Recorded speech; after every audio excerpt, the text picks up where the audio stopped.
First మిమ్మల్ని చూడగానే మాకు దూరదర్శన్ సీరియల్‌లో వచ్చినటువంటి తెనాలి రామకృష్ణ కనిపిస్తారు. ఆ తర్వాత సినిమాల్లో నారదుడి క్యారెక్టరే కనిపిస్తోంది. ఈ 2 విపరీతమైనటువంటి పేరు తెచ్చాయి. అశోక్ కుమార్ అంటే తెనాలి రామకృష్ణుడు. అశోక్ కుమార్ అంటే నారదుడు. ఎలా అనిపించేది ఆ టైంలో అసలు? అండ్ మనం మాట్లాడుకుంటోంది ఆల్మోస్ట్ 40 ఇయర్స్ బ్యాక్ గురించి. I know. I know. I know. I know. ఎలా అనిపించేది? 85s, 80s, mid of 80s ఆ! And towards end of 80s రాదు. అవును. ఇట్స్ గ్రేట్ ఎక్స్పీరియన్స్ అండి. ఎందుకంటే ఒక ఆర్టిస్ట్ అనేవాడికి యూజువల్గా ఒక్క బ్రాండ్ క్యారెక్టర్ దొరకడం చాలా కష్టం. ఇవాటికి ఇప్పుడు మనము సినిమా హీరోలు తీసుకోండి, టెలివిజన్ హీరోస్ తీసుకోండి, హ్మ్. అంటే ఒక బ్రాండ్ క్యారెక్టర్ కోసం తపన పడతాం. ఒక నాగేశ్వరరావు గారికి దేవదాసు, హ్మ్. రామారావు గారికి కృష్ణుడు, రాముడు, ఆయనకు చాలా ఉన్నాయి. కృష్ణుడు, రాముడు చాలా ఉన్నాయి. హ్మ్. సో అలాగా ఇప్పుడు నాగార్జున గారికి అన్నమయ్య, ఒక రామదాసు ఎంత శివ ఉన్నప్పటికీ కూడా ఆ, హ్మ్. ఉన్నా కదా. అంటే ఒక ఒక బ్రాండ్ క్యారెక్టర్, అంటే ఆ క్యారెక్టర్ రామదాస్ అనే సరే ఆయన గుర్తుకొస్తాడు, హ్మ్. రాముడు అనేసరికి రామారావు గారు గుర్తొస్తారు, దేవదాస్ అంటే ఇటు గుర్తొస్తారు. ఇలాంటి క్యారెక్టర్స్ అనేది ప్రతి artist they wish to have a brand character for him. హ్మ్. అలాంటిది భగవంతుడు నాకు 2 ఇచ్చాడు, ఒకటి కాదు. అవును కదా. నేను బ్రాండ్ క్యారెక్టర్తోనే వచ్చాను, బ్రాండ్ అయ్యే లోపలికి వచ్చాను ఇండస్ట్రీలోకి. Hmm. Then God gave me another character also. Hmm. నారదుడు కూడా అవును. తీసుకోమన్నాడు. I'm fortunate to have 2 branded characters with me. ఒకటేమో మనకి టీవీ ఇచ్చింది, ఒకటేమో సినిమా ఇచ్చింది. రెండు ఒక విధంగా 2 టీవీ ఇచ్చానమ్మా. హ్మ్. నారదుడు కూడా టెలివిజనే ఇచ్చింది నాకు. ఓకే. టెలివిజన్ కాకపోతే ఇచ్చి ఎక్కువగా కనిపించింది. సినిమాకి వెళ్ళాం. హ్మ్. అంటే తెనాలి రామకృష్ణ మన సినిమా చేసే ఛాన్స్ దొరకలేదు. అవును. ఏమో భగవంతుడు ఈ ఇంకా లైఫ్లో రాసి పెట్టి ఇంకో ఉంది. ఇస్తాడు, ఏమో తెలియదు కదా, వి డోంట్ నో. అవును. స్టిల్ మనకి ఆరోగ్యం ఇచ్చాడు అంటే ఇంకా ఏదో చేయాల్సింది ఉంది. ఇంకా ఉంది. అవును. ఏది లేకపోతే ఆటోమేటిక్గా ఏదో ఎక్కడో ఏదో ఎలిమెంట్స్ వచ్చి ఉండేవేమో. No this is the time for retirement అనో ఇంకోటో ఉండొచ్చు. నాకు అసలు ఆ థాటే లేదు. Till the end of my life I want to act exactly. So like ANR garu. Last minute last breath వరకు యాక్ట్ చేస్తూనే ఉండాలి. అండ్ లక్కీగా టచ్ వుడ్ అవును. I'm healthy. సో నిజంగా అలాగే భగవంతుడు చాలా ఇంకా చాలా చెయ్యాలి అని చెప్తున్నాడు. అవును. You are there to do something more, not this. So be healthy, I అలాగే విల్ గివ్ యూ అన్న ఏదో ఉంది, వస్తుంది ఎక్కడి నుంచి ఇంట్యూషన్. అలాగే ఉండాలి కూడా నిజంగానే. సో ఎప్పుడు ఇంత నవ్వుతూ ఉండే మీరు సీరియస్ రోల్స్ చేసినప్పుడు, లేకుంటే క్యారెక్టర్ ఆర్టిస్ట్గా చేసినప్పుడు, జంధ్యాల గారి సినిమాలు చేసినప్పుడు చాలా అమాయకంగా కనిపిస్తూ ఉండడం అనేది డిఫరెంట్ మీరు రోల్స్ 2 ఉండొచ్చు, దాంతో ఎలివేట్ అయి ఉండొచ్చు, కానీ షేడ్స్ అనేవి చాలా కనిపించాయి ఇన్ని సినిమాలు ఇన్ని సీరియల్స్లో.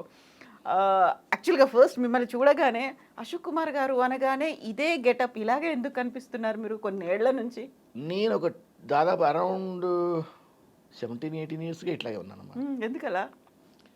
ఏమో somehow I felt like that. ఒకసారి ఎప్పుడో తిరుపతికి వెళ్ళినప్పుడు జుట్టు తీసాను, కొన్ని రోజులు జుట్టు తీసాను, మధ్యలో కొన్ని రోజులు ఎక్కడో ఒక సీరియల్ కోసం తీయాల్సి వచ్చింది. తీసి ఆ serial it went on for 6 months. Okay. 6 months 8 monthsకి వెళ్ళిన తర్వాత ఆ 8 months రోజు క్లీన్ షేవ్ చేసుకుంటున్నాను, బాగానే ఉంది కదా అని చెప్పేసి ఒక 2 years అలా కంటిన్యూ చేశాను. ఆ తర్వాత మళ్ళీ జుట్టు పెంచాను. జుట్టు పెంచి మళ్ళీ ఐ వాజ్ నార్మల్. మళ్ళీ ఎందుకో 17-18 years బ్యాక్, అది ఎప్పుడు అని చెప్పను, బట్ తిరుపతికి వెళ్ళాము. తిరుపతిలో జుట్టు తీశాను. జుట్టు తీయగానే ఏదో క్యారెక్టర్ వచ్చింది, ఇలా కమిట్ అయ్యాము. అది కొన్ని రోజులు వెళ్ళింది.